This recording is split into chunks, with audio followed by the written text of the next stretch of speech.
le mal est toujours au niveau du bien. C'est pour cela que chaque fois qu'il y a une grande mitzvah, il y a aussi une grande résistance. L'amour des femmes.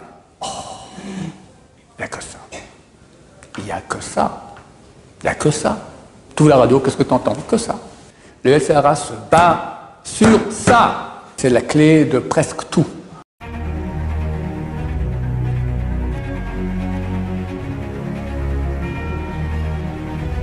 Ce jour dédié pour la bonne santé et la parnassa de Yosef Halimi Ben Doli Elsa Fortuné Bezrat Hashem. La question de David. Pourquoi le Yitzhara de la femme existe-t-il? Pourquoi le Yitzhara de la femme existe-t-il? Le mauvais penchant de la femme.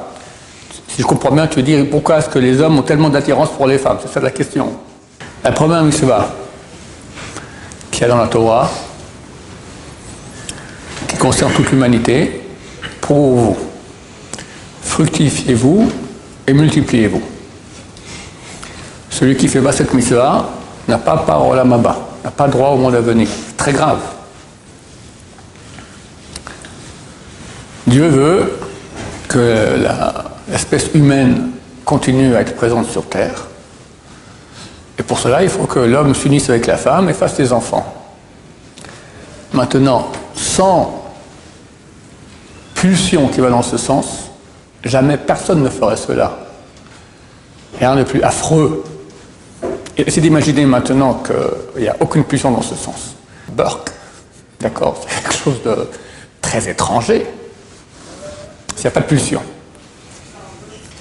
Alors, Dieu, sachant que l'espèce humaine ne va pas continuer s'il n'y a pas une pulsion dans ce sens, il a créé une pulsion dans ce sens.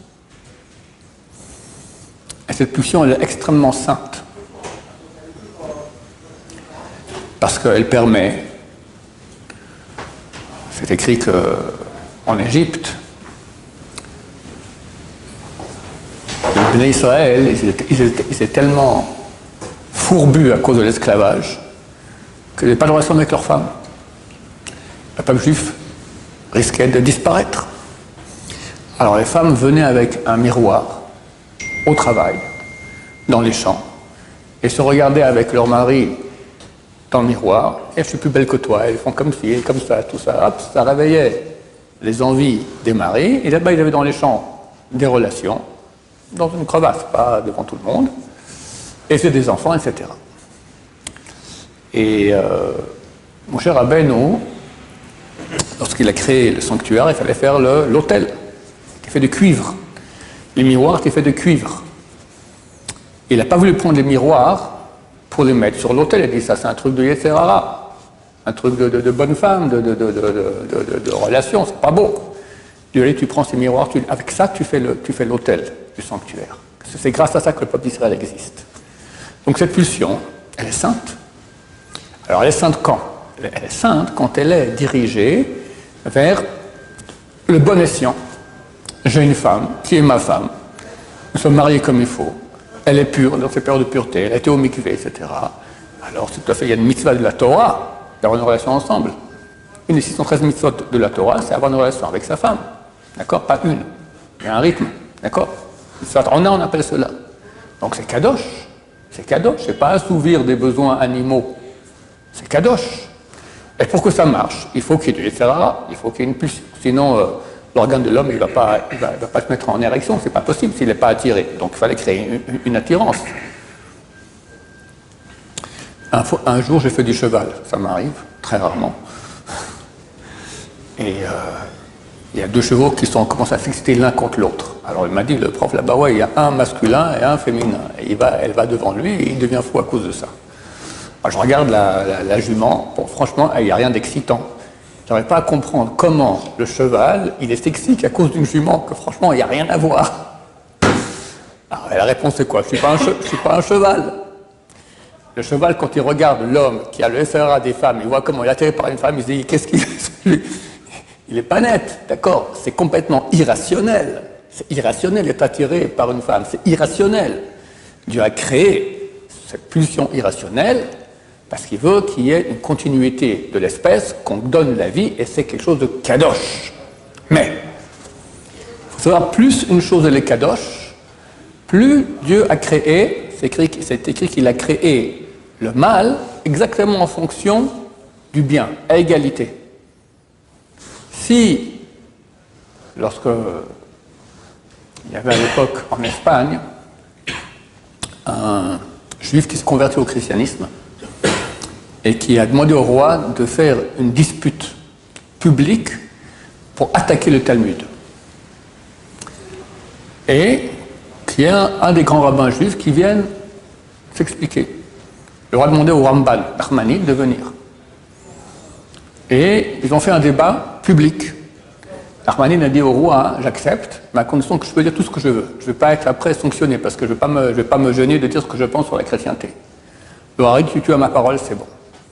Et il a ratatiné.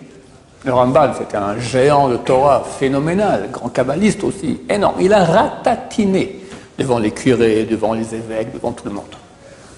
Bon, il y a eu tellement de pression de la part de l'Église après pour mettre dehors le Rambam. Le roi a dit au Rambam, je suis désolé, mais tu ne peux pas rester en Espagne, ça ne va pas. Alors il est parti, il est en Israël. Les Juifs lui ont dit, mais si tu pars, comment on va faire? Ils disent, n'en faites pas. Le mal, il est en fonction du bien. Si je pars, il n'y aura pas de mal non plus.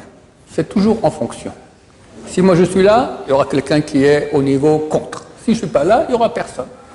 Le mal est toujours au niveau du bien. C'est pour cela que chaque fois qu'il y a une grande mitzvah, il y a aussi une grande résistance. Je raconte mon histoire à moi, d'accord? Moi, j'étais non religieux. Et Baruch Hashem, Dieu m'a permis de comprendre que la Torah était vraie. Je me suis rapproché et j'ai décidé un beau jour d'aller à la yeshiva. Auparavant, j'ai fait l'armée ici en Israël. J'ai fait la guerre du Liban, la première guerre du Liban. Juste après, j'ai quitté l'armée. Bon, je décide, je vais à la yeshiva. Jamais eu si peur de ma vie. Qu'est-ce qu'il y a de grave à la yeshiva? Non, c'est des idées. Ça s'appelle les Yetzer Hara. Le mauvais penchant, il vient de fait, t'imagines. J'allais à un endroit orthodoxe. Il y avait des noirs, etc. C'est terrible. Et pour arriver à la yeshiva, il fallait monter des escaliers, comme il y a chez nous, comme ça. Je monte les escaliers avec le corps qui bat. J'ai peur, je me bats, j'avance. Et j'entends une voix en yiddish. Assistance, dire. Demi-tour, bye, je rentre à la maison. J'étais chez ma grand-mère en vérité, et puis je me suis dit, mais qu'est-ce qui t'arrive? Il y a quelques semaines, tu étais au Liban, dans des régions infestées de commandos syriens, en guerre, etc. Tu as survécu. Là, parmi tes frères à Jérusalem, tu n'oses pas y aller. Tu pars, tu te bouges, tu rentres dedans, tu te bouges le nez 15 secondes et tu sors. Bon, moi, tu rentres. Bon, je repars l'après-midi et je monte chaque marche. C'était les montagnes les plus dures que j'ai eu à pousser dans ma vie. J'arrive là-haut, je vois comme chez nous des gens en jeans, sympas, souriants. J'ai compris, en bas, il y avait une yeshiva de Hasidim. Et c'est eux qui parlaient yiddish. En haut, c'est des gens normaux, d'accord? À l'époque. J'ai compris le Yetzer Hara tellement il se bat. Pourquoi il se bat? Parce que quand tu rentres à la yeshiva, tu vas gagner des millions de milliards, de millions, de milliards, de millions, de milliards. Tu n'as pas de meilleure chose que tu peux faire dans ta vie. C'est impossible que tu vas investir, tu vas aller dans le bien qui n'est pas une résistance de mal aussi grande que le bien que tu vas faire. Impossible. Beaucoup de gens vont venir à la yeshiva, ils ont des épreuves au niveau des filles, au niveau de l'argent. C'est connu, c'est normal, d'accord? Il y en a qui tombent, il y en a qui tombent aussi.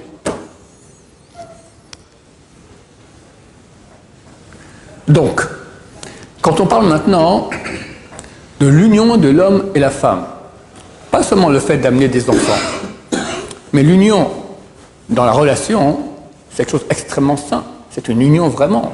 C'est pas que deux corps qui se rencontrent. C'est un corps qui est le support d'une âme. Et l'âme, elle est amoureuse. Ils sont amoureux l'un de l'autre, ils s'aiment, ils s'unissent. C'est très, très, très kadosh. C'est marqué partout où il y a unité. Dieu qui est un, il vient et se pose. Donc c'est l'endroit où vient la présence divine, l'unité de Dieu. Il n'y a aucun cas dans la Torah où on fait 7 bénédictions pour une mitzvah. 7 bénédictions. Le mariage, parce qu'un homme et une femme vont s'unir et deviennent un. Et ça mène l'unité de Dieu, la shrina. Sous la choupa, la shrina, elle vient, la présence divine. C'est énorme, énorme. Maral de Prague dit personne, aucun khatan kana se rend compte de la sainteté qu'il y a à ce moment-là. Donc forcément, il y a aussi le mal qui n'est pas content et qui veut faire que on va utiliser maintenant cette puissance de bien énorme pour le mal. Et Il faut comprendre que c'est toujours comme ça avec le mal. Le mal, il fait dévier la pulsion positive de sainteté vers le mal, et il gagne tout. Comme on appelle un mécréant, rachat. Rachat. Rachat, c'est l'inverse des lettres SR. C'est SR lu à l'envers. SR, c'est 10. C'est quoi la 10 sphères? C'est-à-dire qu'on va, t'as un flux qui vient de Dieu, qui commence par la sphère d'en haut, ça descend jusqu'à Malchut, et ça descend le flux tout droit. Le rachat, il fait aller tout à l'envers. C'est exactement ça ce que le mal va faire. Tu vas utiliser maintenant le flux de Dieu. Le fait que je peux m'unir avec une femme, c'est un flux de Dieu qui donne la vie. Mais tu vas maintenant le faire à l'envers. Et si on a une relation avec une femme qui nous est interdite, c'est interdit de karet, retranchement de l'âme. Karet, c'est quoi? C'est une permutation des lettres keter. Keter, c'est la plus haute des 10 sphères. C'est-à-dire que tu casses là-bas au niveau de la sphère la plus flux divin, le plus haut qu'il puisse y avoir.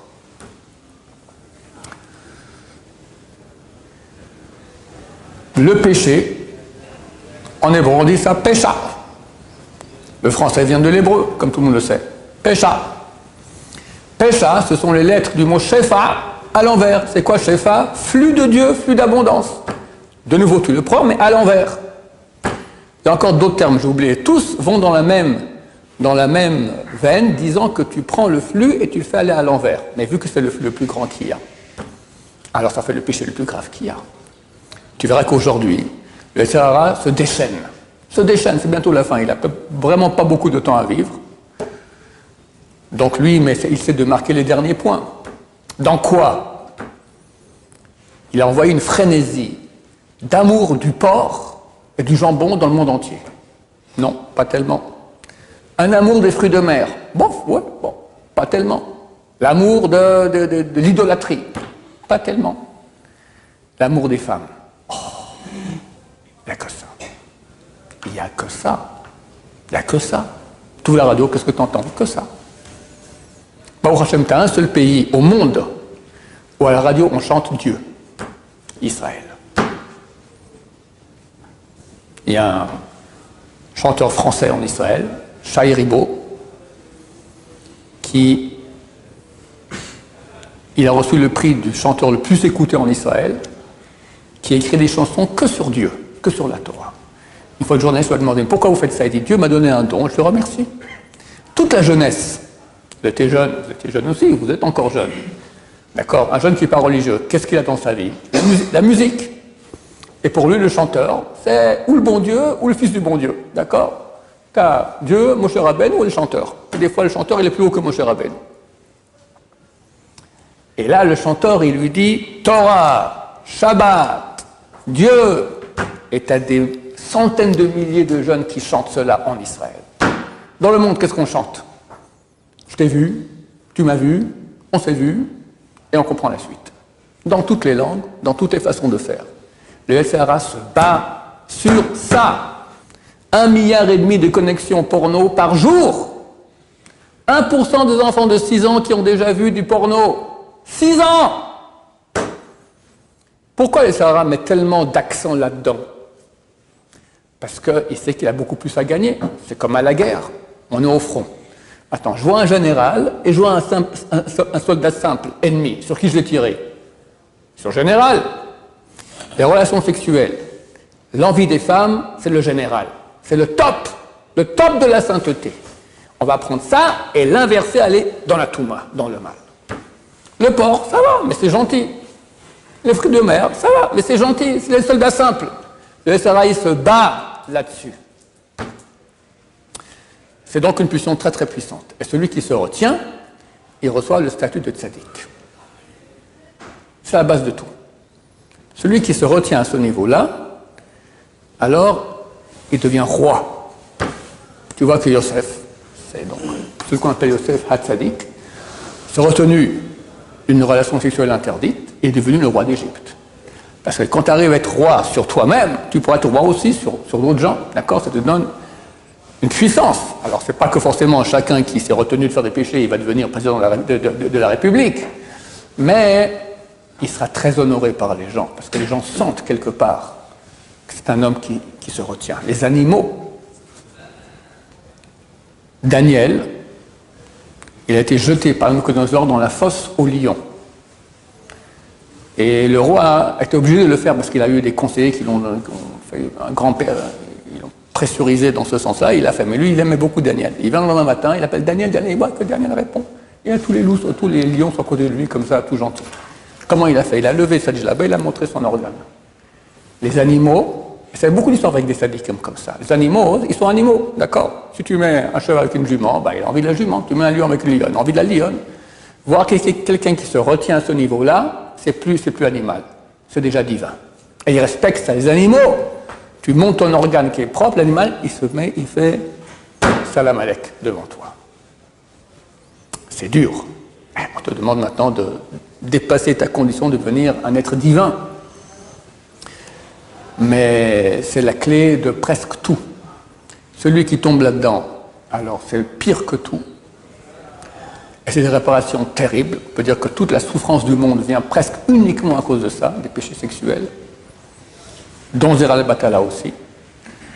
Et la façon la plus facile, grande d'être un tzaddik, d'être un juste, c'est se retenir à ce niveau-là. Alors, tu as beaucoup de juifs orthodoxes, ils ne vont pas aller avec des filles, ils ne vont pas tromper leurs femmes, etc. Il y en a aussi beaucoup, oui, qui se retiennent. Mais c'est plus que cela, parce qu'il y a non seulement l'action qui est interdite, mais aussi le regard. Et là, il y a un travail énorme à faire. Comme j'ai cité dans un cours dernièrement, c'est écrit dans Kohelet, le verset « Tov mar'e enaim mihalach nefesh ». C'est meilleur le regard des yeux que l'action. La Gemara dans Traité Yoma a dit on a plus de plaisir à regarder une femme qu'en relation avec elle. C'est pour ça que quand tu sors dans la rue, tu as un travail terrible de retenir tes yeux, de regarder, de jouir de la beauté des femmes. Dans le monde occidental, tu n'as que ça. Et puis les femmes, elles ne sont pas très pudiques dans le monde occidental, n'est-ce pas? Donc tu es super, tu es massacré, tu es agressé sans cesse dans tes pulsions animales de regarder. Et se retenir, c'est énorme. Celui qui se retient à ce niveau-là, tu n'as pas plus haut que ça. Comme je l'ai souvent répété, il y avait un homme qui s'appelait Baba Meir, son vrai nom c'est Meir Shalom, qui était le fils de Baba Saleh, qui devait être Mashiach. Énorme! Et beaucoup de gens sont allés le voir, le dit, donnez-nous le secret. Il était saint, il faisait des miracles, il y avait Ruach HaKodesh, il connaissait toute la Torah. Quel est le secret? Il a dit les yeux. Les yeux. Arriver à retenir, de se regarder les choses interdites, de jouir de la vue d'une femme. Tu veux jouir de la vue d'une femme? Marie-toi avec ta femme, pas de problème. Des autres? En aucun cas. Et ça demande un travail énorme, parce que les yeux, ça regarde sans cesse, arrivent à se maîtriser. Ça, c'est la vraie bagarre de la fin des temps, parce que tu vois que l'essentiel aujourd'hui des femmes, c'est au niveau des yeux. C'est au niveau des yeux. C'est le manque de pudeur, c'est les femmes font à moitié nues, les gens, tout partout où tu regardes, partout, les appareils maudits, d'accord, tous ces trucs-là, c'est rien, ça marche par les yeux. Et les yeux, c'est écrit que dans la mesure où les yeux sont très proches du cerveau, et immédiatement, ce que tu vois, ça rentre dans le cerveau. Donc ça a un impact énorme, beaucoup plus grand que tous les autres sens. Donc il y a un travail énorme à faire dans ce sens-là. Et c'est certain qu'on est loin, loin, loin d'être parfait à ce niveau, mais il faut faire attention. D'abord faire attention où on va. Quelqu'un qui sait qu'il y a un endroit qui est mal fréquenté, où il y aura des femmes, tout ça, il doit faire, je ne sais pas comment il doit faire, mais il doit faire pour s'arranger. Alors, ou s'il porte des lunettes, il enlève les lunettes, s'il ne porte pas de lunettes, il met des lunettes. C'est un bon moyen, d'accord. C'est interdit de la Torah, comme c'est écrit Rabbeinu Yona. Vous ne poursuivrez pas, vous suivrez pas vos yeux. C'est de la Torah, comme manger du porc. Tu fais attention de ne pas manger du porc, tu fais super attention. Dans un restaurant, tu regardes si c'est caché ou pas. Alors pourquoi maintenant, ça tu fais attention, et quand tu vas dans la rue, des fois, 1000 fois, tu peux regarder 1000, un type qui est dans la rue, il peut revenir avec 1000 péchés sur la tête. Tu peux dire à Dieu, Dieu, pourquoi tu m'as mis un SRA pareil? C'est presque immaîtrisable. La réponse que Dieu te donnera, il dira, c'est maîtrisable. Mais je vais te donner beaucoup de mérite. Et plus tu vas te retenir, plus tu auras du mérite. Et maintenant, vu qu'on est près de la fin, et quand Mashiach il arrive, tous les comptes s'arrêtent, c'est bloqué. Le point que tu as atteint, c'est ça ce que tu auras pour l'éternité. Dans quelques semaines, messieurs, c'est pas beaucoup. Alors il faut se défoncer à ce niveau-là, d'autant plus qu'il est écrit que lorsqu'il y a une mitzvah que personne ne fait, toi tu l'as fait, tu prends le mérite de tout le monde. Donc tu comprends, tu fais attention à ses yeux, qu'est-ce qu'il prend comme mérite aujourd'hui? Phénoménal, énorme, énorme, énorme. Et c'est la fin bientôt, et ça passe par là. Savoir aussi que si on regarde, forcément au bout d'un moment, on va faire aussi Zera al-Batala, il y aura des semences en vain, des pollutions nocturnes, ou pire. Et la semence en vain, c'est que tu prends la force divine qui donne la vie, et tu la jettes dans les toilettes. D'accord, tu la jettes dans le, tu la jettes, tu la donnes au côté négatif, tu donnes puissance au mal énorme, énorme, énorme.